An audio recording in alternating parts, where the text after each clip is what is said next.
an interesting sort of thing. But ultimately, Dionysus is supposed to come in from the clouds and make his final pronouncements on the players in the show, the characters in the show. Well, our audience wouldn't stand for that. It becomes hokey, it becomes Peter Pan, it becomes very contrived. It's a very difficult sort of problem to deal with. So we have toyed with a number of different ways of depicting Dionysus at the end, none of which actually use a physical human being, but make it a, our concept of God today is not anthropomorphic, really. It's spiritual in the sense that God may not have any form at all, and it's something that we recognize. But the Greeks had very much of an anthropomorphic idea of what God was, or what the gods were, and so it was no problem to have an actor who was dressed up with the emblems of being a god come in and be a god, and it had meaning for them. For us, it doesn't have that same kind of meaning, except in some sort of really obscure kind of context, or a very distanced kind of context. But the play has some very important statements to be made, and you need that God to come in at the end and make those statements, and it has to have meanings for contemporary audiences, and so we're thinking of all kinds of different effects, mostly in light, in terms of light, creating God that way, and using just sound and light to create God. The Greeks worked from being outdoors with no lights.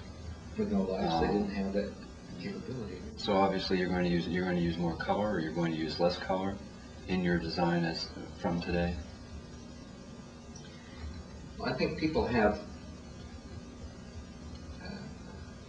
a mistaken impression of how much color there was as far as the Greeks are concerned, because you see all the statues and the temples and everything, they're all white.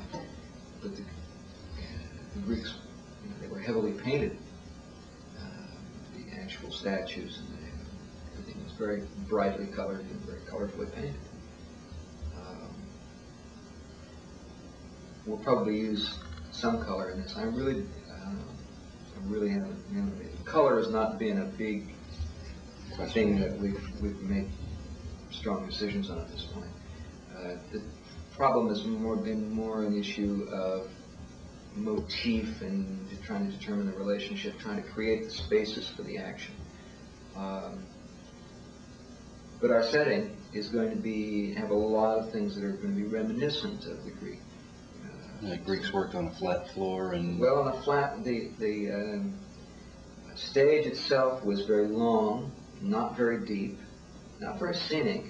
It was raised up from the choral dancing area. It had a few pieces on it to suggest things. It had a couple of doors that people could go in and out of, but beyond that, there were just maybe some painted motifs. There seems to be some indication that during the Hellenistic period, which is later than this, that there was much more painted scenery that was in the form of panels and little triangular things that turned on each side to depict different scenes and so forth. A lot of that's conjectural. They have evidence of some of it, but it's not very strongly indicated as to what exactly it looked like. Rather than go to something like that, and some productions have done that, we're low budget too in this. We're having to maintain a very low budgetary base for this, so it'll have some of the same forms, but probably the decoration is going to be different in terms of the performance space itself.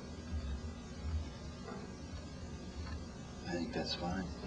Downstage, that essentially is the tomb of Semele, Dionysus' mother, that has been more or less defiled by her sisters and her father, her grandfather. And that's downstage. On stage itself, there'll be a main that's the chorus dances around the tomb of Semele, and there'll be a ground cloth that'll be painted for the chorus.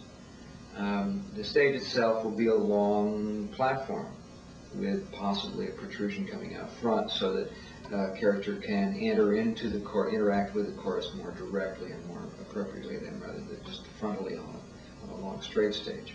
We can actually come out a little ways into the chorus. The chorus can circle around that character, while that character is nevertheless elevated. Steps up onto the platform. On the platform itself, a tomb, not a tomb, but an altar to Apollo, which Professor Levine worked this out because he wants to contrast the worship of Apollo with the worship of Dionysus, to give the audience some kind of realization of what this outrageous, ecstatic worship meant, in contrast to what the Greeks of that town were normally used to. They're used to a very refined kind of Apollonian worship. Mm-hmm. Dionysic worship was ecstatic. It was almost a revelry. Yeah, it was almost a madness.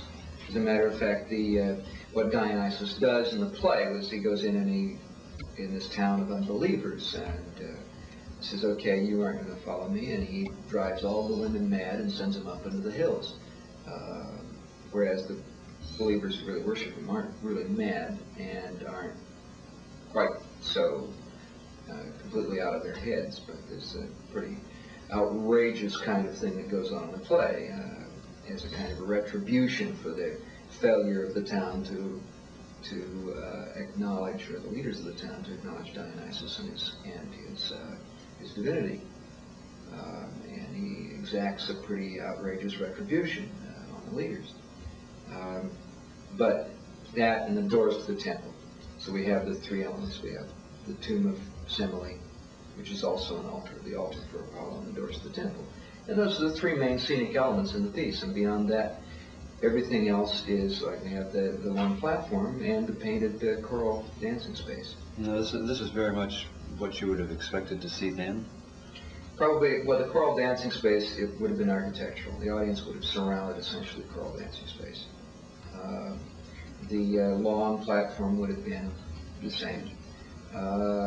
The choral dancing space had an altar in it called the thymele, which would have been probably characterized as the tomb of Semele. On the stage itself, no, they made it, there were doors, obviously, that were part of the scenic structure at that time. Earlier there wasn't a scenic structure, but at that time there was. And so there were doors there. So I'm designing doors that are going to be very Greek and very Theban and all that sort of thing for that. And then we have some tomb to Apollo. Now probably, or some altar to Apollo. There's no worship of Apollo in the play itself. So that probably would have been there, but this is something that the directors decided that probably would be very helpful to the contemporary audience in order to understand this, and so this worship of Apollo is going to be more or less done as a prologue or dumb show to the rest of the play, so we get some idea of what's going on. It's really not an easy job to create some sort of experience for the meaningful experience, analogous experience for the contemporary audience, because you have to overcome a lot of cultural distance.